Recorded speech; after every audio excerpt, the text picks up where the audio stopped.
जारी होगा। BPSC TRE 3.0 का रिजल्ट और जनाब सवाल तो ये भी बना हुआ है कि क्या अभी अभ्यर्थियों को और ज्यादा इंतजार कहीं करना तो नहीं पड़ेगा। तो आज हम इसी मुद्दे पर एक बार फिर से सीधी बातचीत करेंगे सीनियर जर्नलिस्ट अरुण पांडे जी से। सबसे पहले बहुत शुक्रिया बातचीत। धन्यवाद आपको भी जी। अरुण जी, सबसे पहले हम आपसे जानना चाहेंगे कि बीपीएससी टीआरई 3.0 को लेकर के क्या कुछ बड़ी खबर, बड़ी जानकारी है? देखिए, आपने अपनी प्रारंभिक चर्चा में जो बातें कही है उसकी जो अंतिम लाइन है ना, आपने कही कि भाई क्या अभ्यर्थियों को और इंतजार करना पड़ेगा। सही में अभ्यर्थियों को भी और इंतजार, 2 महीना तो इंतजार करना हो गया, बीत गया। पिछली 2 परीक्षा हुई थी, टीआर 1 टीआर 2, 2 महीने के बाद ही रिजल्ट हो गया था। अब तब सरकार की हड़बड़ी भी थी। हड़बड़ी मैं ये कह रहा हूँ कि तब राजद भी सत्ता में साझेदारी थी और तब के खासकर राजद को इस बात का ज्यादा उतावलापन था कि जो हमने वादा किया था, ये तेजस्वी की बात मैं कर रहा हूँ कि भाई हम लोग जब सत्ता में आएंगे, हम सीएम बनेंगे तो 5-10 लाख नौकरी देंगे। 5 लाख नौकरी न थी पहले कि 5 लाख सरकारी नौकरी देंगे और 5 लाख देंगे। अब वो सरकार जब सत्ता में राजद था तो उस समय ये 10 लाख सरकारी नौकरी, हाँ, तो ये एजेंडा था। सत्ता में साझेदारी मिल गई तो निश्चित रूप से नीतीश गवर्नमेंट तो तब भी थी और राजद में सत्ता के बाद भी वही सरकार है, सिर्फ सहयोगी बदलते रहे। अब वो बीजेपी आ गई है, तब टीआर 3 की परीक्षा हुई है और इस परीक्षा में कुछ पेंच फंसा है। पेंच फंसा हुआ है। पेंच फंसने के कारण ही डिले हुआ है। और दोनों बार की जो पिछली परीक्षा है उसमें तो अभ्यर्थियों को 2 महीने की इंतजार के बाद गांधी मैदान में, आपको याद होगा कि दोनों बार की परीक्षा में ये बीपीएससी परीक्षा लिया था और अभी भी टीआर 3 की परीक्षा बीपीएससी नहीं ली है।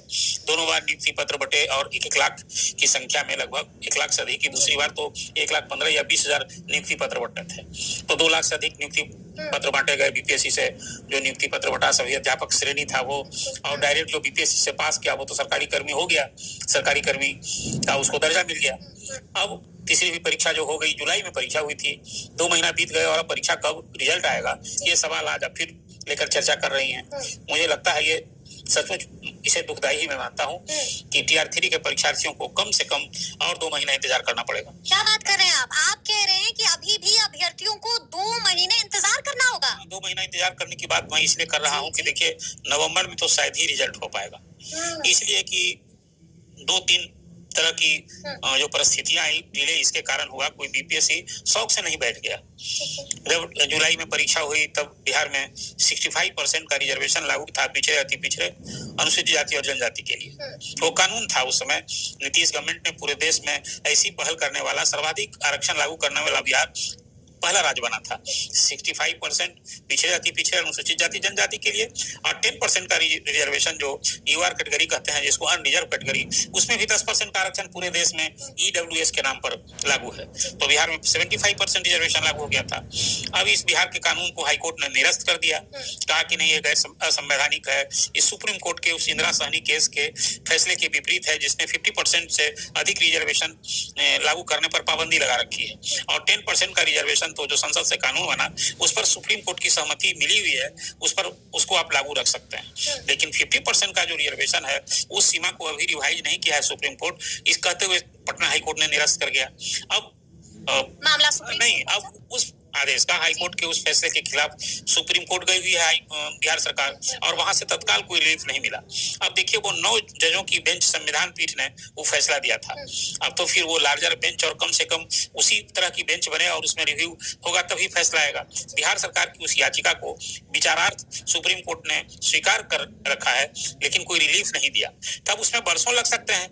अब तो यहाँ नियुक्ति भी करनी थी, चुनाव में जाना है, और जो 17 महीना बनाम 17 साल का जो राजनीतिक अभियान चल रहा है, तेजस्वी आज भी वो बात कर रहे हैं।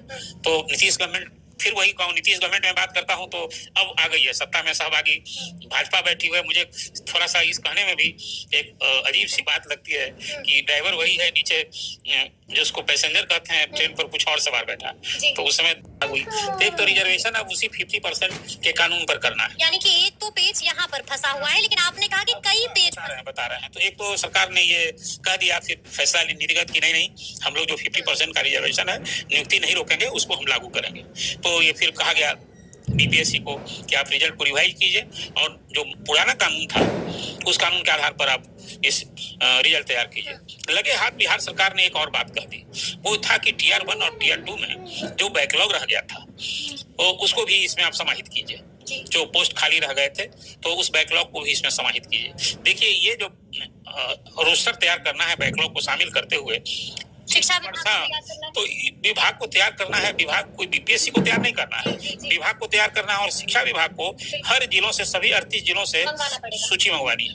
ये 38 जिलों से 50% के रिजर्वेशन और फर्स्ट और सेकंड के परीक्षा में टीआर1 टीआर2 में जो बैकलॉग रह गए हैं, सब जिलों में उसकी तस्वीर साफ थी कि हमने जो वैकेंसी भेजी थी उसमें उस लॉट में टीआर1 में कितना पोस्ट खाली रह गए, टीआर2 में कितना पोस्ट खाली रह गए और टीआर3 में अब रिवाइज करके देना था।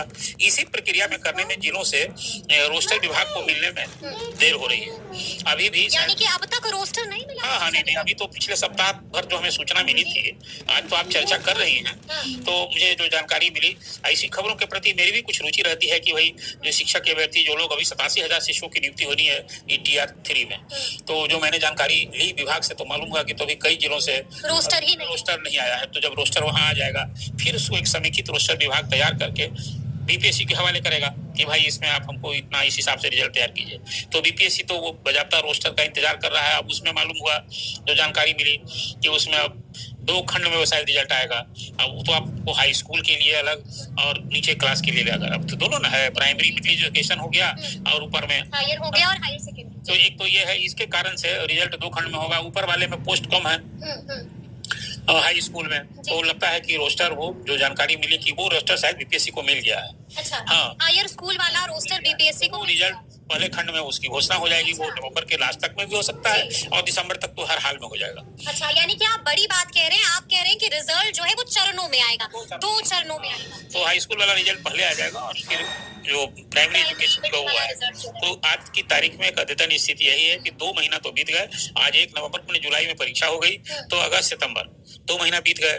2 परीक्षा हुई जिसका रिजल्ट हो गया, और अक्टूबर भी बीत गया, मैंने जुलाई में 3 महीने में बीत गए। अब इसके बाद नवंबर में भी जो रिजल्ट नहीं, तो 4 महीना हो जाएगा और इंतजार कर रहे हैं अभ्यर्थी। नेचुरल है, अब तो जो नए अभ्यर्थी है वो जो 1,60,000 शिक्षकों की नियुक्ति होनी है चौथे चरण में, और उसमें कोई 25,000 से अधिक 26,000 कंप्यूटर शिक्षक की बहाली होगी। अब वो सब इंतजार कर रहे हैं बीपीएससी के नए विज्ञापन का कि कब आए। तो अभी टीआर3 का ही रिजल्ट रुका हुआ है, इंतजार कर रहे हैं। तो टीआर4 का रिजल्ट कैसे घोषणा करेंगे, स्थिति यानी कि अभी दिल्ली दूर नहीं, दिल्ली दूर मैं नहीं मानता हूँ, दिन का दूर है। दिल्ली दूर तो कहिएगा कि इतनी दूर है कि भाई 600, 500, 1000 किलोमीटर की यात्रा करनी होगी, तो ज्यादा दिन लगेगा। ये उतना दूर नहीं है कि दिल्ली दूर है, हर जगह ये मुहावरा नहीं चलेगा। अब कुछ दिन का इंतजार है, महीने तो बीत गए, तो नवंबर महीने में हो जाए, दिसंबर तक शायद मुझे लगता है कि तब बहुत हड़बड़ी होगी, तभी रिजल्ट होगा। इसमें एक और सवाल है जो मुझे लगता है कि आप कदा चर्चा में, पिछली बार भी मैंने ये चर्चा की थी, 1 कैंडिडेट 1 रिजल्ट की बात करें। देखिए, ये डिमांड बहुत अच्छा है, ये डिमांड सुनने में भी अच्छा लगता है कि भाई जायज है ना ये डिमांड। देखिए, जिन लोगों ने परीक्षा दी है, ये उनके लिए ये जायज नहीं है। ये जिन लोगों ने परीक्षा नहीं दी है, नियुक्ति का इंतजार कर रहे हैं, उन लोगों के लिए अच्छा है। वो कैसे, जो आपको बता रहा है। देखिए, जब हमारी पात्रता है, ये मामला कहाँ हो रहा है। देखिए, डीएलएड वाले को सिर्फ प्राइमरी एजुकेशन में वो करेगा, जो इंटर पास प्राइमरी टीचर के लिए, और 6 to 8 वाली जो टीचर की नौकरी है मिडिल स्कूल के लिए, उसमें DElEd if the candidate is graduate वो भी अप्लाई कर सकता है, और फिर बीएड वाले भी कर सकते हैं। और हाई स्कूल में 9 to 10 में तो सिर्फ बीएड ही कर सकता है। तो ऐसे अभ्यर्थी जो पात्रता रखते हैं 6 to 8 के लिए भी और 9 to 10 के लिए भी, तो दोनों परीक्षा का अवसर कोई यदि मिला है तो क्यों उसे चुकना चाहेगा, वो दोनों में बैठता है।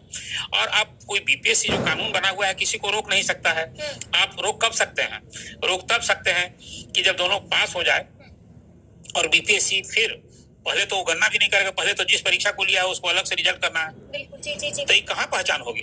ये पहचान उतना सरल नहीं है, इसलिए कि क्या रिजल्ट के पहले वैसे सारे अभ्यर्थी जो दोनों में क्वालिफाई किए हैं उनको काउंसलिंग करनी होगी। उसको पूछना होगा कि भैया आप प्राइमरी एजुकेशन में जाओगे कि हाई स्कूल में जाओगे, यदि दोनों परीक्षा में सक्सीड कर गया है। तो ये बगैर रिजल्ट घोषित किए हुए ये काउंसलिंग ये मुमकिन नहीं, ये मुमकिन है क्या। और ये यदि ऐसी परीक्षा बिना रिजल्ट किए हुए, तो एक वन पोस्ट के लिए कैंडिडेट, तो इसके लिए फिर आप जरा समझिए काउंसलिंग कितने लोगों की करनी होगी। ये सरल नहीं है। दूसरा, ये काम बीपीएससी खुद नहीं कर सकता है। पहले तो ये सरकार की पॉलिसी चाहिए, सरकार का निर्देश अनुदेश चाहिए। तो सरकार को ये फैसला कैसे लेगी कि भाई वन पोस्ट का आप रिजल्ट कीजिए। अभी तो है कि एक टाइम रहते जल्दी रिजल्ट कीजिए। और इसमें जब दोनों में पास हो गए हैं, तो कोई जो पास हो गया है तो वो अपना एक पोस्ट चॉइस करेगा, और जो बचा पोस्ट रह जाए वन पोस्ट के हिसाब से जो पोस्ट बचे रह जाएंगे, वन पोस्ट वन कहीं। क्या लगता है आपको, क्या वाकई में वन कैंडिडेट वन रिजल्ट को लेकर के नीतीश सरकार कोई फैसला करेगी आने वाले दिनों? तो मुझे नहीं लगता है कि ये फैसला इतना कानूनी रूप से भी सरल है, ये व्यवहारिक भी नहीं दिखता है। आप किसी को परीक्षा देने से कैसे वंचित कर सकते हैं? हाँ। और उत्तीर्ण भी हो जाएगा तो उत्तीर्ण करने से वंचित, हाँ उसको चॉइस है कि भाई हम हाई स्कूल में जाएं कि इंटर में जाएं। अब तो देखिए दोनों का भले ही पे स्केल डिफरेंट होगा, लेकिन दोनों सरकारी कर्मी हो जाएंगे। वो सारी समस्त सुविधाएं जो बीपीएससी से पास परीक्षक हैं, परीक्षा सफल अभ्यर्थी जो टीचर बन जाएंगे, या जो नियोजित शिक्षक विशिष्ट शिक्षक बन जाएंगे, अभी तो सबका पोस्टिंग होने वाली है ना, दिसंबर में। हाँ पोस्टिंग होगी, जब वो योगदान कर लेंगे तब उनको सरकारी कर्मी कहलाएंगे। बगैर कोई स्कूल छोड़ के जब तक नहीं ज्वाइन करेगा तो सरकारी कर्मी